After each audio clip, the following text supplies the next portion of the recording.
მოგესალმებით. თქვენ უყურებთ არტემს. მე ანი ვარ. დღევანდელი გადაცემის სტუმარი გახლავთ ხატვარი გიორგი რურვა. გამარჯობა გიორგი. გამარჯობა. მე მიხარია რომ გესტუმრე სტუდიაში და მეც ასევე სტუმარი ხარ. დიდი მადლობა მოწვევით.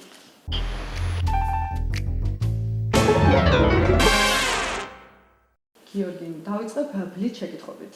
და ჩემი პირველი შეკითხვა არის შემდეგი. რამდენად ემთხვევა შენი ხელოვნება შენს რეალურ თავს? თანხმედრაშია ალბათ. კი. რამდენად მნიშვნელოვანი არის მუსიკა შენთვის? ძალიან მნიშვნელოვანია. მუსიკა ასე ვერ ვიტყვიცით, აი ხატვა ხშირად ბევრი ამბობს რომ ხატვის დროს მუსიკის ფონს ხმნი. მე ესე არ ხატავ. მე სიჩვენე მე მიჩვენია, მაგრამ დანარჩენ დროს როცა თავისუფალი დრო მაქვს, ვცდილობ რომ ჩემი ემონების მიხედვით მუსიკას ვუსმინო ხოლმე, განწყობა შევიქმნა ზოგადად. რა ფერია ბედნიერება?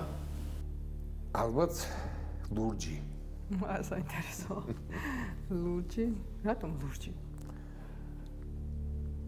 ლურჯი უბრალოდ ღრმა არის, თუნდაც ვიდრე ცისფერი, ასე მგონია, ლურჯი. და არა ცისფერი და ბედნიერება სხვა ესეთი რაღაც ერთფეროვანი არ არის, თუ ბედნიერება რაღაც ერთი ფერისგან შედგება, ნაკლებად უფრო ბრტყელია და ლურჯი ჩემთვის ნაკლებად ბრტყელია, უფრო ღრმა არის, ვიდრე უბრალოდ ცისფერი. საინტერესო, ახსნა შენი საყვარელი ფერი? ოქროსფერი და ოქროსფერები და იასამნის, ღრმა იასამნის ფერი. შენს ნამუშევრებში არსებული ფიგურები ყოველთვის ნამდვილი პერსონაჟები არიან თუ შენს მიერ შექმნილი წარმოსახვით? არა, უმეტესად წარმოსახვით არის. ნატურიდან ხატვა, რა თქმა უნდა, მიყვარს, მაგრამ ესე გათამამებულიც არ ვარ. უბრალოდ პორტრეტებზეც კი ხშირად დიდი სურვილი მაქვს პორტრეტის დახატვის, მაგრამ ადამიანებს ან დრო არ აქვს, ან ეზარებათ, რომ დაждდნენ და მე მაქვს რაღაც სერია პორტრეტის, მაგრამ ძნელია ხოლმე ადამიანების დათანხმება, რომ უბრალოდ პოზირება გაგიწიონ და კარგი პორტრეტი გამოგაწერწინო. ყველაზე უფრო საკუთარ თავს რო ხატავ, მაშინ შემიძლია გავთამამდე და იმიტომ რომ არ ვარ დამოკიდებული ნატურაზე. არა, აი კიდევ ვიცი რა მაინტერესებს შენი ფიგურები დაუშვათ კონკრეტულ ადამიანებზე ფიქრის დროს ხატავ კონკრეტულ ფიგურას თუ უბრალოდ აი ესე წარმოსახვაში შექმნილი ფიგურას? არა, ესე კომპოზიციიდან მოდის ძირთად რა კომპოზიცია რა საიტაც რო იტყვიან ხელი წაგიღებს ფიგურა ხომ ბევრი რამის განშედგება კომპონენტია და თქვა დინამიკა არის, სტატიკა არის, თქვა იქ დომინირებს რაკურსი თუ პორტრეტული ნაწილი, ამაზე არის დამოკიდებული და მე ეს მუშაობაში მოდის. როცა ზეპირად ხატავ ფიგურას, ანუ თუ გაქვს ესე თქვა იმის საფუძველი და იმდენი განათლება რომ დახატო ზეპირად ადამიანის ფიგურა რაც არ არის ყოველთვის ადვილი, მე უკვე ეს მუშაობაში მოდის, განწყობაში მოდის. შენ თვითონ ქნია განწყობა და შენ თვითონ მე რო უშვებ ამ განწყობაში ხასიათს. აი როგორ მოდის იდეები შენს ნამუშევრებში? ეს იდეები ალბათ ხანდახან ყოფილა ხოლმე რომ უბრალოდ ზიხარ შენთვის და უცბად მოდის რაღაცა განწყობას მოაქვს ან რაღაცა პროვოცირება ხდება რაღაც ცის დანახვის შედეგად ან რაღაც ფერის აღქმის ან ხაზის კონტურის ხშირად და მე უბრალოდ სილუეტი ხშირად სილუეტით საკეთებს ამას რაღაც რომელშიც ჩაგებეშტება რა გონებაში და მე ფიქრობ რა ამაზე არის ხოლმე მომენტი როცა იმ წუთას თუ არ დავაფიქსირე რასაც ვაკეთებ ხოლმე მე გამექცევა და აღარც მახსენდება მაგრამ არის რომ პირდაპირ სასურათის სიტყვასთან მისული მოდის უცბად ეს რაღაც განწყობა და მრავალფეროვანია და მრავალშრიანი აქ პროცესი. ყველაზე უცნაური სამხატვრო მასალა რითიც გიმუშავია? უცნაურ სამხატვრო მასალას მე თუ ვკითხავ დღემდე ვეძებ. აი ჩემ ასაკში ვარ და ალბათ არ არსებობს მასალა რითი დახატვაც არ შეიძლება და არ ვიცი. ჯერჯერობით ისეთი მე ცოტა სხვა შორის მაგით ისა მაქვს რა ქვია უკმარისობა რომ მანდამე მასალების მოდი ალბათ შეემბრალია რაღაცები კი მიცდია რა თქმა უნდა მაგრამ ცოტა უფრო მრავალფეროვანი უნდა იყოს ეს მასალა მხატვრის შემოქმედებაში და აი ახლა რაღაც ამ ბოლო ხანს უფრო გამიწია მაგ უცნაური მასალებისკენ თქვათ ქვიშის ან ნაცარის გამოყენება ზეჩი არეულის და მეკ რაღაცა ესეთი ფაქტურული ფონის ან სიფტყის გრუნტის შექმნა რომელზეც მე ზემოდან რაზდითი დაწერდა რას დახატავ კიდე არ აქვს ან შეიძლება პირდაპირ ნაცრით და ქვიშით და ტექსტურებზე მუშაობ მიწითაც ხატო ხომ ყველა თავარი არის შედეგი ოღონდ რომელიც გათვლილია დიდ დროზე მასალა რომელიც დღეს ეფექტს მოახდენს და 3 წელიწადში თუ 20 წელიწადში რო ჩამოიშლება ის მასალა აღარ ითვლება ამიტომ ტექნოლოგიაზე მე იმიტომ მიყვარს ფერწერის გარდა და გრაფიკის გარდა კერამიკა იმიტომ რომ კერამიკა მასალაა აი უშუალოდ თიხაა და აი თიხაში უკვე ის ყოველთვის მკაცრია და არ გაპატიებს შეცდომებს. აი რომელი უფრო გიყვარს ფერწერა, გრაფიკა თუ კერამიკა? ფავორიტი რომელი? სამი ვერ გამოვარდა. ამ სამიდან განწყობა არის. ხანდახან არის მინდა რომ მარტო გრაფიკა ვაკეთო, ხან მინდა ერთმანეთს ავსებენ. ან ასარჩევად რო იყოს და მარტო ერთის დატოვების უფლება რო ქონდეს, რომელსაც არჩევდი? გრაფიკას. ხაზ. იპოვე მაინც ფავორიტი მიმართა. ხო, ჩემ ფერწერაში მე ახლა ვიცი ჩემ ფერწერაში ფერი არ არის თავი. მე ჩემ ნაუშები არ არის ეს თქვა და რო თქვა რომ ფერწერული ან ფერი კი არ დომინირებს ფორმა, ხაზი და მე როგორ ფერი ეხმარება. ზოგს პირიქით აქვს და შურს ხო მე ძალიან მომწონს. ეგ მომწონს შენში. მე შენი ის აი მე მაგას აი ამ ხმის კაცი ვარ და ფერით ვერ ვაზრონე. ფორმიდან და ხაზიდან გამოდივარ. როგორ ფიქრობ, ხატვარი სულ ძიებაში უნდა იყოს? კი, აუცილებლად. მე ვერაზოს ეგეც მე ძირითადად თუ ვლაპარაკებ ჩემ თავზე ვლაპარაკობ მინუსებზე და ეს მინუსი არის ერთ-ერთი ჩემი რომ მე არ შემიძლია ეს არ ვიცი მინუსი ალბათ. აი რაღაცა მიგნებულს მივაწვე და ისე ვაკეთებ. ხანდახან უმრავლესობა ესეა სხვათა შორის რა. ხო, არ ცნობადიც ვერა ვარ მე მგონი ასე მგონია რომ ვერავინ ვერ იცნობს რაღაცა 10 ნახატი რო დადო იტყვიან რომ ალბათ ეს არ არის როა ყველა ხო ესეთ ტიპი ვერ გავხდი რომ რაღაცა აი ერთი შეხედო და ეგ არის რა ესე არის იმიტომ რომ სულ რაღაც ალთასა ვარ ხან ბალტასა ვარ რას ნანობ ზოგადად ცხოვრებაში დაკარგულ დროს ერთმნიშვნელოვნად ძალიან ბევრი დრო დავკარგე ხატვისას თუ გაურბი ხარ რამეს? პროცესში რაც ხელს მიშლის ყველაფერს გაურბი ხმაურს ხალხმრავლობას სხვა დანარჩენი ესეთი სტატიკური პრობლემები ყოველთვის მოგვარებულადია რაც შენზეა თქვა სინათლე თუ არ ყოფნის სინათლეს მოუმატებ ან რაღაც ჰაერი თუ აღარ პანჯერას გარი თავარი განწყობა გქონდეს ამაგისო და არ იყოს რაღაცა ზედმეტი რაღაც ხმაური კაი სიტყვა კიდე რა შეზგარში რა სიხშირით ხატავ?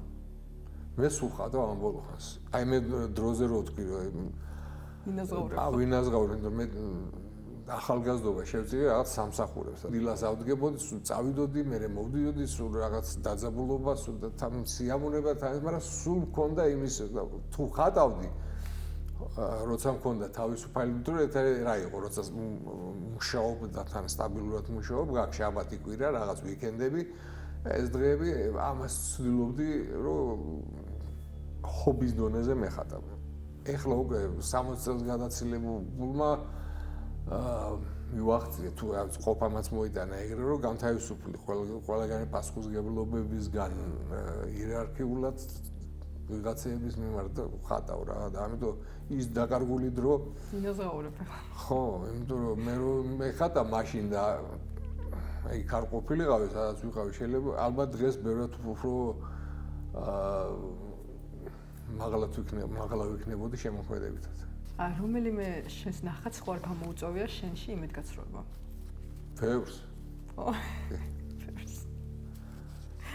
და როგორ გამოიხატება ეს იმედგაცრუება? აი რა წლები რო არის სახელოსნოში გაქმეყუდებული რაღაცები და მე რომ მოატრიალებ ან რაღაც Facebook-ზე მე Facebook-ს ვიყენებ ზირთად self management-ი რასაც ქვია, მაგრამ პლუს კიდე საწყობია რა იქ რა. ალბომებად რომ დაყოფილი და რომ დავსკროლავ ხოლმე რაღაცები მომწონს, ვა. მაგრამ ხანდახან ისეთ რა წამიშლია კიდე. რაღაცები დამიხატია, მე გამომიქვეყნებია, ხო? და ის ნახატები აღარ არსებობს, იმიტომ რომ ისე არ მომწონდა, მე ზებუნდა გადავწერე რაღაცეები. და ვიღაცებს ახრა მაგარია უთქვია და მე ჩემთვის არ ყოფილა მაგარი. უფრო როგორ მოქმედებ, გონებით თუ გრძნობით ზოგადად? კომბინირებულად. მარტო გრძნობით. შესაძლოა. აი ეგ ასაგზეც არის. ალბათ 25 წლის რო ვიყავი, ან 25 წლის მაშინ უფრო გრძნობით ხატავდი. და რომ მინახავს ის ძველი ნახატები, ის ავანტურა შემშურებია. იკარგება მე ავანტურა ასაკთან ერთად. ბევრ ზომა და წონი. და ბევრ რაღაცას კარგავ, როცა არ ზომავა და არ წონი. იმპულსური რო ხარ, ხშირად ჯობია ეგრე, მაგრამ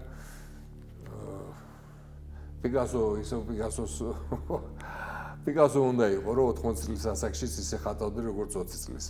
აი ეგ ძართულია. როგორ უმკლავდები ურთიერთობაში არსებულ პრობლემებს? უკლავდები რომ არ მგონია.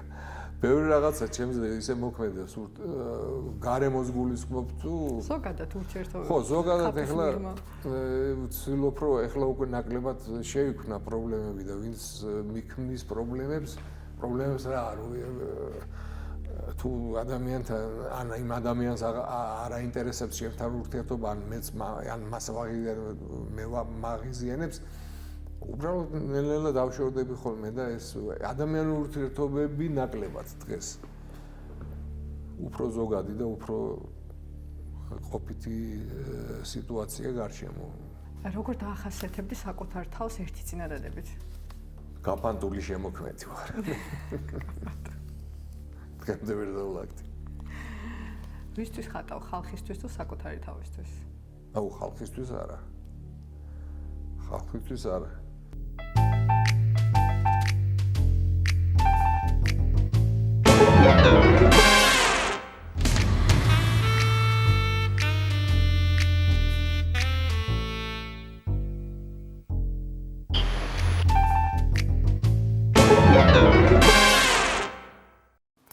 გადავდივართ გადაცემის მეორე ნაწილზე და ამ ნაწილში ვისაუბრებთ უშუალოდ შენ შემოქმედების ირგვლივ. და რომ მოგვიყვე ზოგადად როდიდან დაიწყო შენი შემოქმედება, როდიდან მიხვდი რომ ხატვა გიყვარდა მნიშვნელოვანი იყო შენთვის? ბავშვობიდან მიყვარდა ხატვა. სკოლის ასაკიდან უფრო პირველი მეორე კლასიდან მახსოვს ჩემი თავი რომ ხატვდი და სულ ხატავდი ბატალურ სცენებს და ძალიან მიყვარდა მუშკეტიორები. საი მუშკეტერი იყო ჩემი ყველაზე საყვარელი წიგნი. და სულ აი სახატაურებული მაგასაც ეცინებოდა სულ მუშკეტიორებს ხატავდი. არ ხატავდი ქართველ მეომრებს ან რაღაცა რაინდებს და არ ჯოყოლას ხატავდი და არ ზვიადაურს, უბრალოდ მუშკეტიორებს ხატავდი და ეს სულ შპაგაობას ვეძახოდი. ფარიკაობა იყო სულ და ვიღაცას უყრიდა დანას და შპაგას და იყო ერთი ამბავი. და ეს მიყვარდა ხოლმე ზედ ჯვარს დავახატავდი აუცილებლად ეს ან ის როშფორის ხალხი იყო შავების ჩაცმული. ეს მახსოვს კარგად. მე ნელ-ნელა ცოტა გავსეროზული. მე ჩემ მამიდაშვილი ხარ, ჩემი უფროსი მხატვარი აკადემიაში ჩააბარა და მე იმის მიმბაძველობითაც, იმიტომ რომ ძალიან კარგი გრაფიკოსია, კარგი მხატვარი არის ბათუმელია. ხო და იმას ვაძავდი, რომ რაღაცნაირად ისე გამოვიდა, რომ ასე ვთქვათ, ჩამოყალიბდი ეგეთად. კაც ბიჭად რომელსაც უყვარს ხატვა. და გაქვს ეს ძველი ნამუშევრები შენახული? ეგეთი ძველი არა. არ არის თქვენდი. სტუდენტობის დროინდელი რაღაც კი, მაგრამ ესეთი არა. არ ვიცი რატო არა მაგ. სტუდენტობის დროს როგორ გაიხსენებ? კარგად. სტუდენტობის დროს მაშინ 80-იანი წლები დასაწყისი ერთგვარი ბოჰემა იყო აკადემია, იმიტომ რომ მეგობრები, ახლობლები, უყველა ვინც მოდიოდა ხოლმე აკადემიაში არსად არ იყო ესეთ თავისუფლება როგორც აკადემიაში. ჩვენ ცხოვრობდით აკადემიაში, სახელოსნოში ხშირად საკურსოების კეთებაში დაგვთენებია ვიქეიფია, მუსიკას უსმენდით სულ მუსიკა ყველა ჯგუფში სადაც არ უნდა შესულიყავი, რა ფაკულტეტს არ უნდა შესულიყავი. ეს ურთიერთმე ფაკულტეტებსაც უფრო ბევრად ინტენსიური იყო ჩვენი ურთიერთობები. თქვათ ვიღაცა კერამიკაზე იყო, ვიღაცა ფერწერაზე იყო, ვიღაცა ინტერიერზე და ერთმანეთისგან ვსწავლობდით. მე პარალელურ რეჟიმში დეკორატურზე ვსწავლობდი ინტერიერ დავეჯის პროექტირებაზე და კერამიკა ძალიან მიყვარდა, სულ კერამიკოსებთან ერთად ვიყავ. პარალელურად თან კერამიკაც ვისწავლე, ყოველთვის მიყვარდა კერამიკა. პედაგოგები ვინ იყვნენ?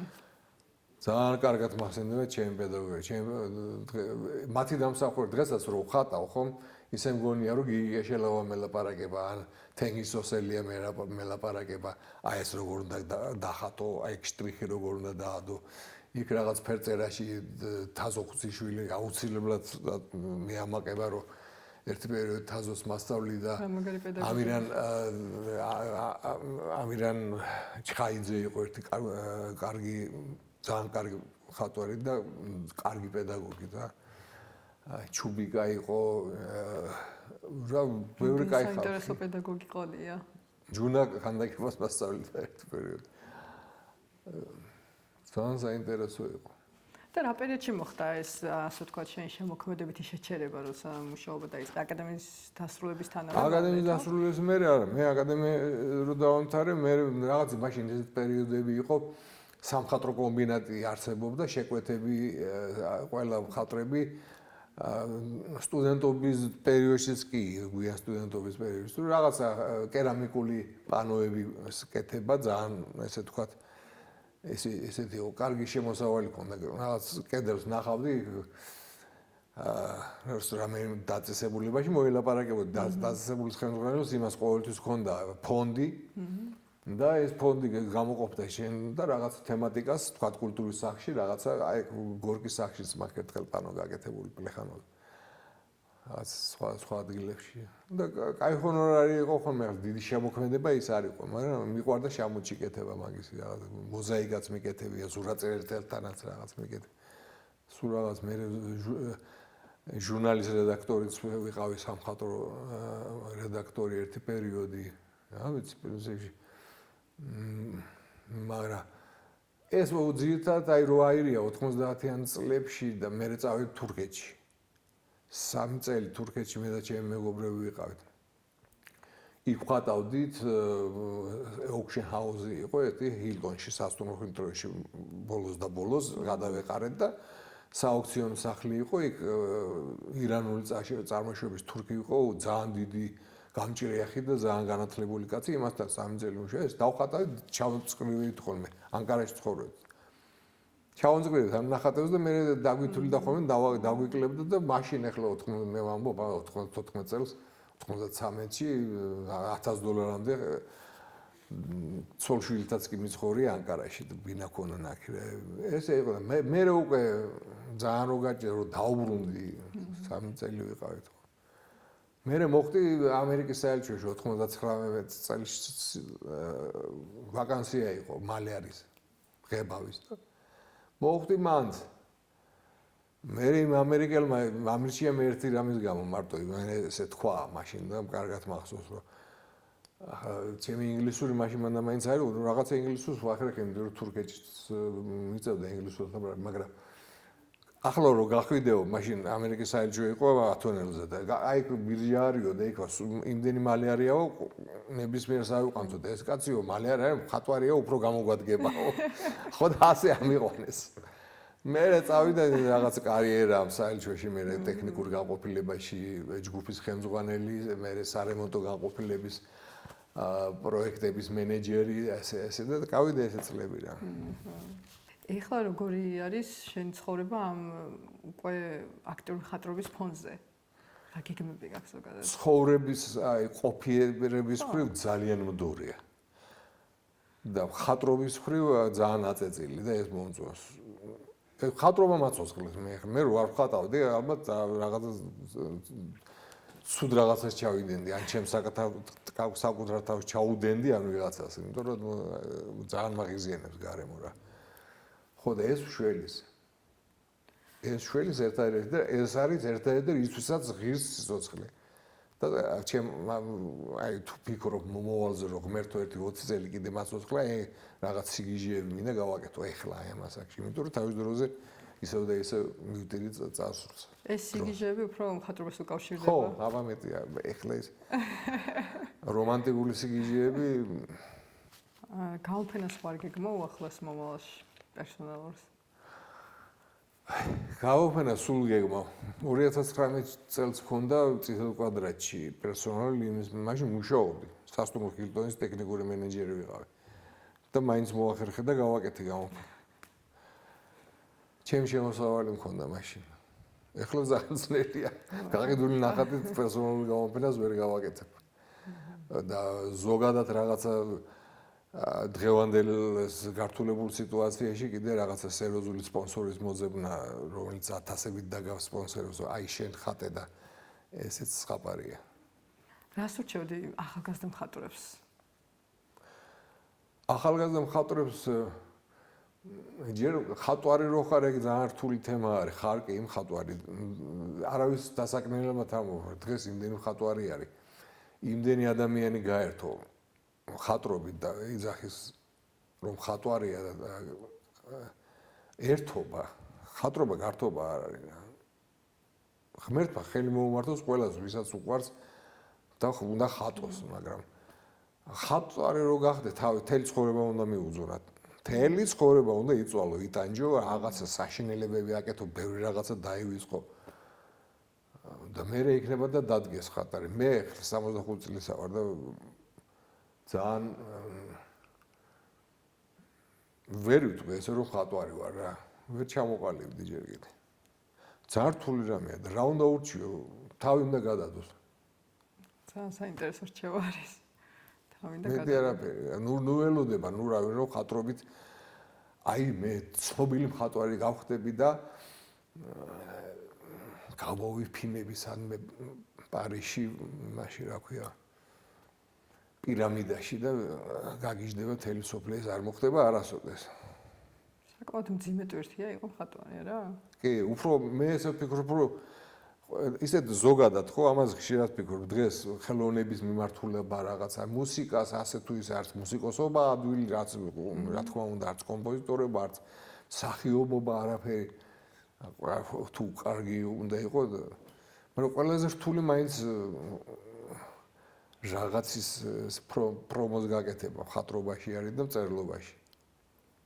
მწერლობს და ხატრობს ყველაზე მეტად უჭირდა მე ესე მგონი. შოუში ახლა რა ვქნა?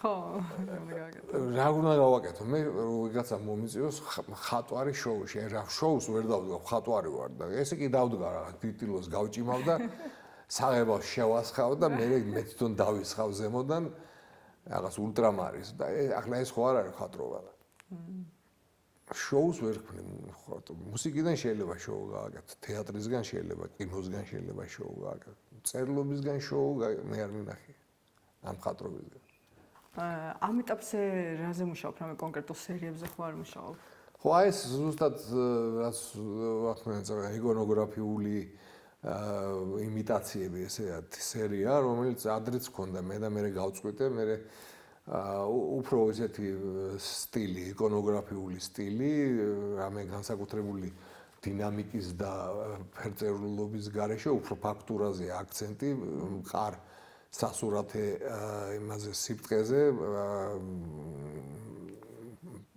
იმაზე ხის დაფაზე ზედ გადაკრული რაღაც უხეში ტილოთი თქვა ფაქტურებით მე წირასწარ იქნება რაღაც ფაქტურა და იკონოგრაფიული იმიტომ და ვქი მაგრამ იმიტომ რომ ეხლა ის თვითონ თემა ეს განახობს რა სტილი უნდა გააკეთო ხო ეხლა რაღაც მარტივად რო ახსნა როცა გინდა რომ ეს ფიცარზე რაღაცა გააკეთო ფაქტურული რაღაც კომპოზიცია საინტერესო რაღაცა მე არ მომდის თავში რომ იქ რაღაცა შიშველი ქალის დინამიური სხეული დავხატო რაკურსში ხო იმას თავისი მოთხოვნა, ხო? ამიტომ რაღაც საინტერესოა. იქ შეიძლება ბევრი რაღაც ნიუანსები და აკინძო, ეს აკრიფო და ააშენო.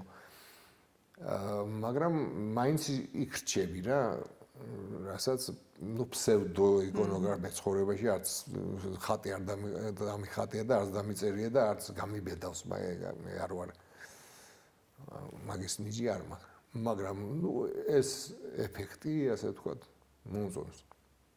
და ხშირგადაში ვაკეთებ ამ სერიებს. დიდი მადლობა გიორგი, რომ გვესტუმრე სტუდიაში. ძალიან საინტერესო იყო შენთან საუბარი. დიდი მადლობა თქვენ. მაგალითად ძალიან საინტერესო გისურვებ. თქვენც ასევე.